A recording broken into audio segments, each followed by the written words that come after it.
when it was time for me to graduate, once again, I could say, yes, I work for the Army Corps of Engineers. I did an undergraduate student technical research project for material reuse and deconstruction. It's an 80-page paper. It's published and everything. You can read it. And as a result, that looks extremely good on your resume. And secondly, the next summer, I ended up getting a job working for an engineering firm that basically did soils and concrete. And every summer, people, I had an internship. So as I stated, when I graduated, actually before when I actually was going into my senior year, I had a full-time job waiting for me in undergrad. I mean, out of undergrad, and that's the position that you want to be in. So first and foremost, you want to make sure you are going into a career, as I stated earlier, that actually is employable.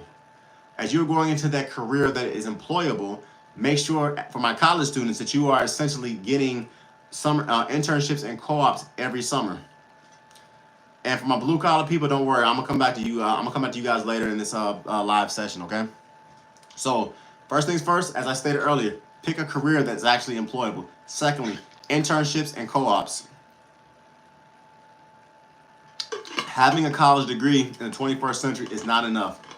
It's essentially like your parents having a high school diploma back in the day. So once again, just because you got a college degree, even if it's in science, technology, engineering, or math today, is not enough. Why? Because you got 1 billion people in Africa, Europe, India, and China competing for your American job. And if you don't believe me, once again, look what's going on right now with all these visa issues that are going on, where other countries are sending their best and their brightest, potentially, or at least they used to, potentially into America to take our best jobs. So once again, just getting a degree is not good enough anymore. You have to have internships and co-ops. Next. The next thing I want to talk about is, okay, what happens now? You graduating from college, just like hypothetically, you may or you may not have gotten internships and co-ops throughout college. The next step is you have to actually start applying for positions and jobs. So let's say you do get a job out of college, they're only going to pay you $45,000 a year. Nothing wrong with that, but you know for a fact, because of the people that you dated in the past, or friends that you have, or possibly people in your fraternity, or just people that you kind of know around the way, that you, with your skill set, you should be commanding $65,000 to $70,000 for your first job out of college, and not getting a measly, and not getting $45,000 or $50,000. So, what do? Now, people, is the fun part. You got to start interviewing.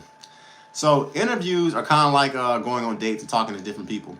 The more you do it, the better you get. And what I mean by that is this. Eventually you get to a point where with the interviews, you have to get comfortable talking about yourself and talking about how you're going to bring value to whatever company that you work for. And there's nothing wrong with it. This is a good skill to have. This is a good place to be in. Why? Because when you get into that position, you are well aware of the fact that what your skills are and what your weaknesses are.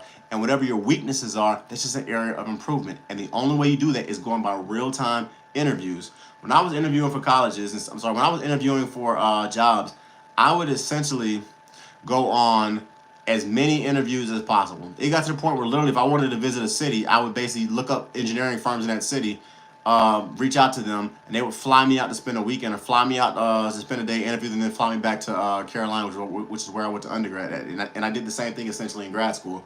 So essentially go on as many interviews as possible for quality, reputable companies that you want to work for.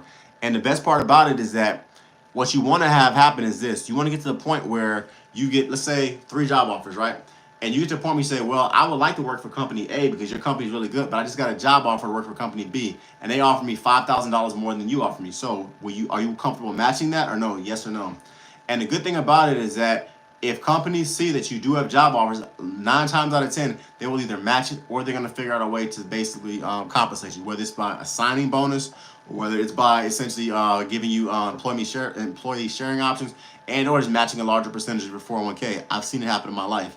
So make sure that you are interviewing for as many jobs as possible, especially to my college students, if you actually get the job before you graduate, and especially if you already have a job offer. Now, once you accept the job, my personal advice is don't renege, don't go back on it, because that hurts you. That hurts the next line of kids who will come behind you. So if a company does offer you a job, give them like a 2-week window. Say, okay, cool. Let me review the opportunity. Let me review the options and get back to you. Make sure you give them a specific deadline and don't make it too long. Don't say, give me a month. No. Make it like a week or two, and then say, I'll get back with you, and give them a hard deadline. And once that hard deadline comes, if nothing else better comes up, take the job. Another thing I want to tell you as well, don't take a job just because of the money. I know it's challenging, and I know particularly if you come from the hood, or you're poor and stuff like that, you want to take the job that's going to offer you the most money. Don't go for the company that's going to pay you the most money. Go to the company that's going to essentially compensate you the most, okay?